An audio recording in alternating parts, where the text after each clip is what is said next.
Hello दोस्त, कैसे हैं? आई होप अच्छे होंगे। दोस्तों, आप देख रहे हैं सपोर्ट भोजपुरी यूट्यूब चैनल और सपोर्ट भोजपुरी में आप सभी को एक बार फिर स्वागत है। और दोस्तों, भोजपुरी इंडस्ट्री के पावर स्टार कहे जाने वाले पवन सिंह जी का एक और बहुत बेहतरीन और बहुत बड़े लेवल का गाने का मोशन पोस्टर आप लोगों के बीच में शेयर किया गया है। दोस्तों, पावर स्टार पवन सिंह जी का favourite music director Priyanshu Singh के द्वारा इस मोशन पोस्टर को शेयर किया गया है आप लोगों के बीच में। बताओ दोस्तों, मीरा म्यूजिक यूट्यूब चैनल के माध्यम से इस गाने को पोस्टर को शेयर किया गया है। मीरा म्यूजिक प्रियांशु सिंह का ही अपना चैनल है, खुद का यूट्यूब चैनल है।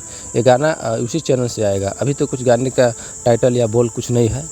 और दोस्तों, बता दूं, ये सैड सॉन्ग होने वाला है और बड़े लेवल का सैड सॉन्ग होने वाला है। काफ़ी दिनों से पवन सिंह जी का उस लेवल का गाना सैड सॉन्ग नहीं आ रहा था। और इस बार पवन सिंह जी एक अलग लुक और एक अलग अंदाज में ही आप लोगों के बीच में वो दिखेंगे। तो दोस्तों, बने रहिए वीडियो के साथ। जैसे कुछ नया अपडेट आता है गाने के बारे में, मैं आप लोगों के बीच में वीडियो लेकर जरूर आऊँगा। तो आप इस वीडियो के बारे में क्या कहना चाहते हैं, मेरा राय कमेंट बॉक्स में कमेंट कीजिएगा। मिलते हैं किसी नए वीडियो नए टॉपिक के साथ। तब तक के लिए जय हिंद, जय भोजपुरी।